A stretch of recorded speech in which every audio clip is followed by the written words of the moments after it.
Long, long ago, in a town called Nottingham in England, there lived a kind and wise king named King Richard. King Richard loved his people, and his people loved him too. The land was rich, the markets were full, and families lived in peace. People smiled in the streets, and children laughed freely. Everyone believed that good days would last forever. But one day, everything changed. King Richard travelled to another town by ship, and during the journey, his ship was lost at sea. Days passed, then weeks, then months, but no one heard anything about the king. The people waited and prayed, but the king did not return. The town became quiet and sad. Without King Richard, Nottingham lost its light. Because the king was missing, his younger brother John sat on the throne. People hoped he would rule like his brother, but King John was very different. He was greedy, cruel, and selfish. He did not care about the poor. He raised taxes again and again. Poor families had no money left. Farmers lost their food. Children went to bed hungry. Each day, Nottingham became poorer, and hope slowly disappeared. But when injustice grows, a hero is born. This is the story of that hero. This is the story of Robin Hood. Robin Hood was a young man who lived in the green Sherwood Forest near Nottingham. He was brave, kind, and strong. He was also the best archer anyone had ever seen. Robin did not live alone. He had loyal friends called the Merry Men.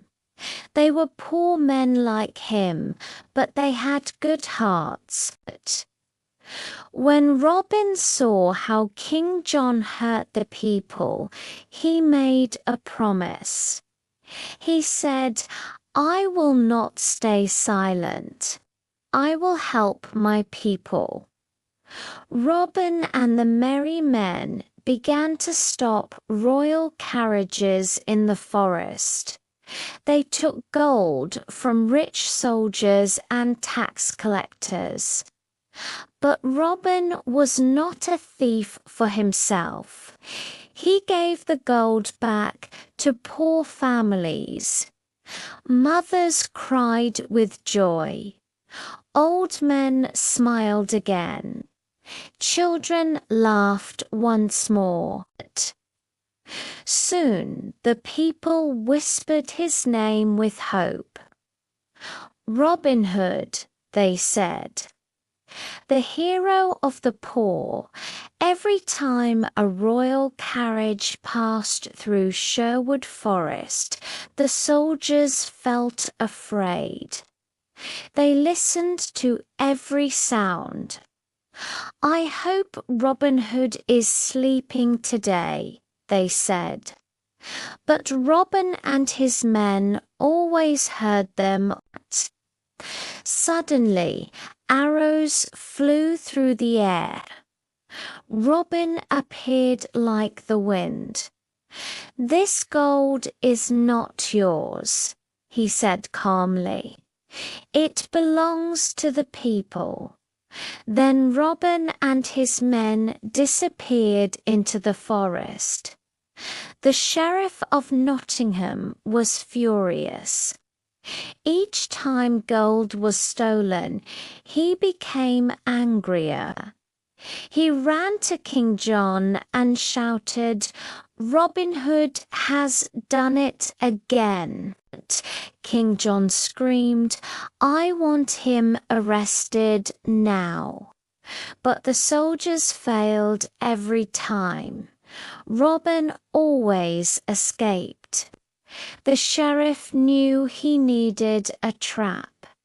He thought hard and then smiled. "There is one way," he said.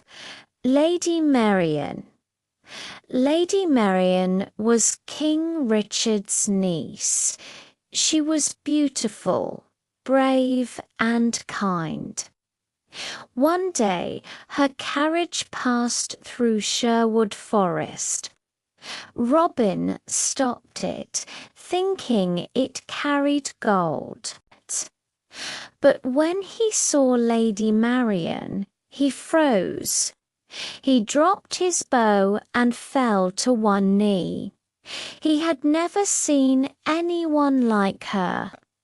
Lady Marian looked at him and smiled. "Are you Robin Hood?" she asked. "Yes," he said softly. From that moment, their hearts were connected. Soon after, the sheriff announced a great archery contest at the castle. The winner would marry Lady Marian. Everyone knew it was a trap. "Robin, don't go," said Little John. "They will arrest you." But Robin could not stop thinking about Marian. "I must go," he said. "I will disguise myself."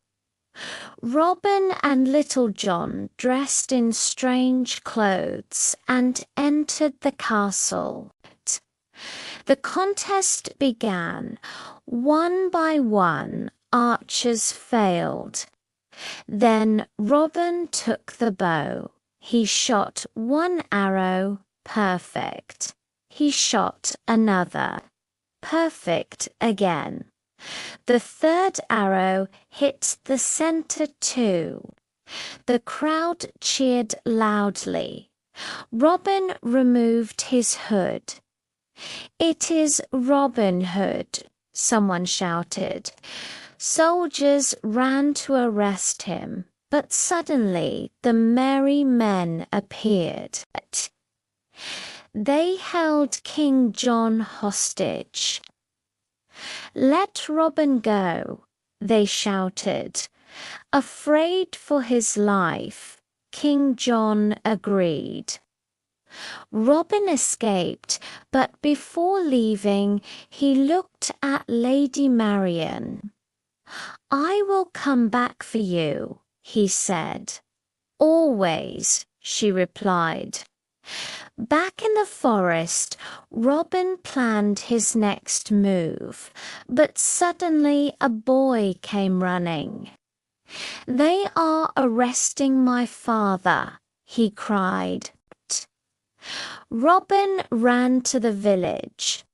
Soldiers were taking poor men away because they could not pay taxes. Robin stepped forward. "Let them go," he said. "Take me instead."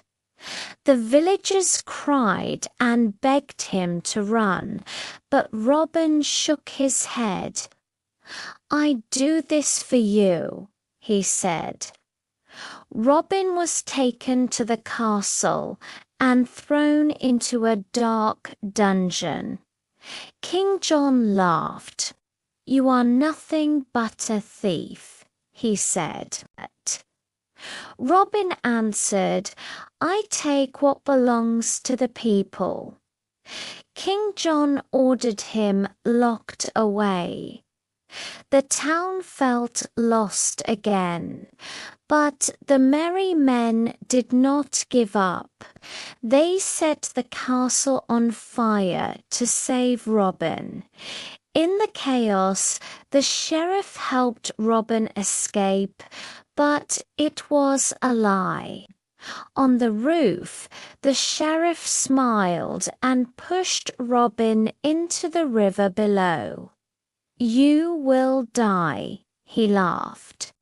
But Robin survived. He swam through the dark water and returned to the forest. While Robin escaped, something unexpected happened. King Richard returned. He saw the suffering of the people. He listened to their cries.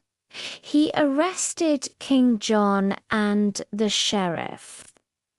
"This will not be tolerated," he said.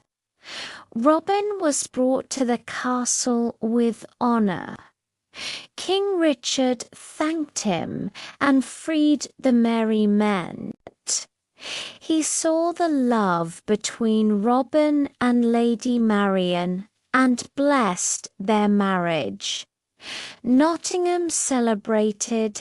Robin Hood and Lady Marian chose a simple life in Sherwood Forest. Robin never stole again. The people were free, the land was fair, and the hero lived on in every heart. And even today, when people speak of justice, they remember the name Robin Hood.